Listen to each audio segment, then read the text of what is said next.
Bismillahirrahmanirrahim. Assalamualaikum warahmatullahi wabarakatuh. Saya Rifki Gunawan dengan NIM 2122342 dari Prodi PAI 6I. Di sini saya akan menjelaskan tentang Khulafaur Rasyidin beserta dengan kisah teladannya. Baik, kita langsung saja ke dalam materinya. Khulafaur Rasyidin ini dapat diartikan secara harfiah sebagai para pemimpin yang mendapatkan petunjuk.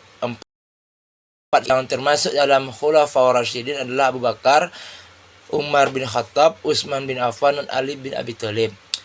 Penjelasan tentang Khulafaur Rasyidin ini juga dapat ditemukan dalam firman Allah Quran surah At-Taubah ayat 100 yang mana artinya adalah, dan orang-orang yang terdahulu lagi yang pertama-tama masuk Islam di antara orang-orang Muhajirin dan Ansor dan orang-orang yang mengikuti mereka dengan Allah ridho kepada mereka dan mereka pun ridho kepada Allah. Allah menyediakan bagi mereka surga-surga yang mengalir di bawahnya sungai-sungai. Mereka kekal di dalamnya selama-lamanya. Itulah kemenangan yang agung. Keempat sahabat Rasulullah tersebut termasuk orang-orang yang mengakui kerasulan Nabi Muhammad Rasulullah SAW sejak awal. Keempat khalifah tersebut juga dipilih berdasarkan konsensus bersama umat Islam. Nah, masa pemerintahan Khulafaur Rasyidin merupakan masa yang penting dalam perjalanan Islam. Menurut buku Sejarah Hukum Islam karya Dr. Fauzi SAG MA, periode ini dianggap sebagai periode pertama pembentukan fikih Islam. Selain itu, setelah hukum-hukum syariat sempurna pada masa Rasulullah SAW, lalu pindah ke zaman para sahabat dan di mana mereka harus memikul tanggung jawab mencari sumber-sumber syariat. Hal ini diperlukan agar mereka dapat menjawab perkembangan zaman yang tidak ada dalam Al-Quran dan Sunnah. Keempat Khulafaur Rasyidin ini berhasil memperluas syiar agama Islam hingga keluar Jazirah Arab, menyelamatkan Islam serta meletakkan dasar-dasar kehidupan umatnya. Nah, siapa-siapa saja nama-nama Khulafaur Rasyidin beserta gelar dan kisah singkatnya. Yang pertama itu Abu Bakar As-Siddiq. Abu Bakar As-Siddiq bernama lengkap Abdullah bin Utsman atau Abu Khafah bin Amir bin Sa'ad bin Tamim bin Murrah bin Lu'ay bin Ghalib bin Fihru al-Tamimi al-Qurashi dan lahir di Mekah pada tahun 570 Masehi. Kekhalifahan Abu Bakar As-Siddiq radhiyallahu anhu berlangsung selama 2 tahun 3 bulan.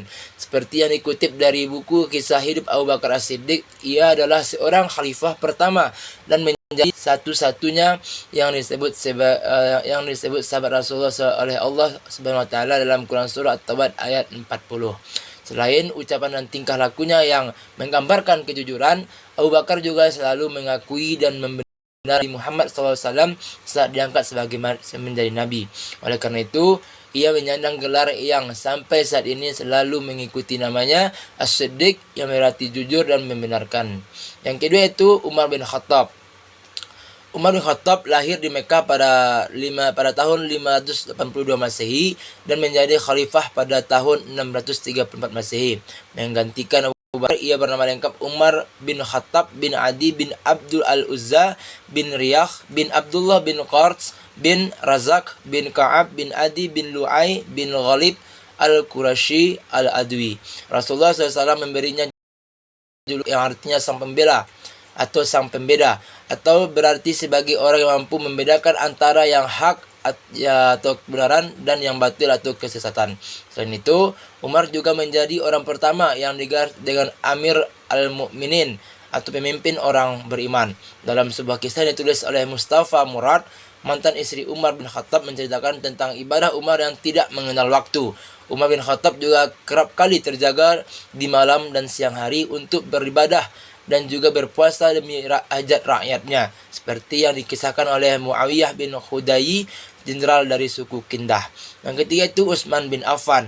Utsman bin Affan lahir pada 6 tahun setelah tahun gajah, tepatnya 509 Masehi di Taif, daerah subur kawasan Hijaz, sebuah wilayah di sebelah barat laut Arab Saudi. Hal inilah yang membuat usianya 6 tahun lebih muda dibandingkan dengan Rasulullah SAW. Dikutip dari buku Abdul Zukur Al-Azizi yang berjudul Utsman bin Affan terlahir dari keluarga bangsawan yang kaya raya dan berpengaruh dari suku Quraisy silsilah Bani. Meskipun terlahir dari lingkungan yang kaya raya, Utsman rela untuk keluar dari segala kenikmatan dan kemewahan hidupnya demi memegang tanggung jawab dakwah yang melelahkan, penuh risiko, menguras